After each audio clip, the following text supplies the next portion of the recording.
David Chen here. I had a chance to see Gladiator 2 at a press screening. Here's what I thought, no spoilers. Gladiator 2 takes place decades after the events of Gladiator 1. There's a new hero fighting guy in this movie. He's played by Paul Mescal, and eventually he finds his way onto the fields of gladiatorial combat in the Colosseum, where he is fighting to avenge people, and he's fighting for the future and glory of Rome. Overall, I had a good time with this movie, but I don't think it's a particularly good movie for reasons I'm going to get into in a second. The best part of this movie is probably the performances, and specifically one performance, Denzel Washington, who plays Maximus. Maximus is a gladiator master. He kind of is the equivalent of a gladiator arms dealer in this universe, so he profits off of people suffering, and he kind of has his own designs on power in ancient Rome. Denzel Washington, even at the age of 69, has so much swagger and confidence, and just watching him strut into every single scene in this movie was such a pleasure and a delight. All the other performances are also great. You're probably curious about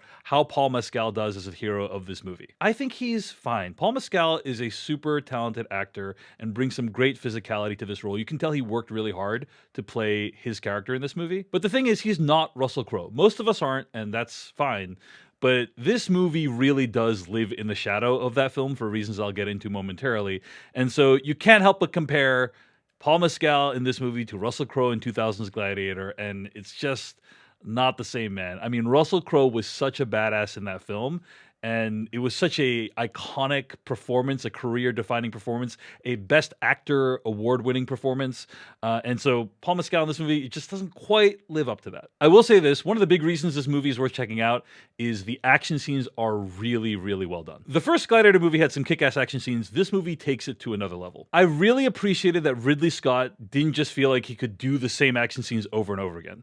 Every single action set piece in Gladiator 2 has some kind of unique twist or spin compared to the action scenes in the first film. Also, visual effects have evolved a lot since 2000. Gladiator 2 looks amazing. I remember watching Gladiator 1, also looked very good, but I could see the seams and where they stopped building the actual Colosseum and where they started putting in CG and all these other things. And I have to say, I think Gladiator 2 looks way better. I never really questioned at any point anything that was happening on screen. Like, it just was really, really convincing. A great combination of practical and CG that they achieved here. But this movie spends a lot of time focusing on the events of Gladiator 1. Like, the opening credits is all animated recreations of events that happened in Gladiator 1. Everyone's always talking about Maximus. Maximus is like somehow in the plot of this movie in ways that I'm not going to get into. But suffice to say, the film feels like it's twisting itself into all these contortions to make it so that Maximus is relevant and a key part of this. There's this scene in The Simpsons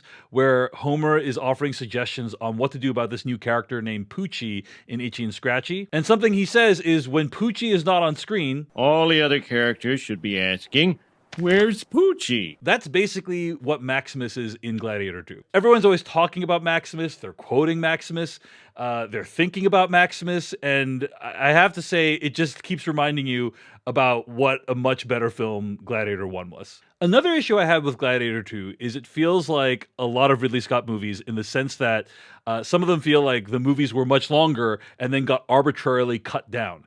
I mean, this has happened a bunch of times in Ridley Scott's career. You know, Blade Runner, Kingdom of Heaven, and most recently Napoleon on Apple TV. All these movies felt like they were supposed to be longer and had other subplots and character development, and they were just cut short. And that is totally true of Gladiator 2, where a lot of these sub-characters and subplots feel super abridged and edited very abruptly. So at the end of the day, I had a lot of fun watching Gladiator 2. The action scenes were great. Denzel was great. Paul was solid.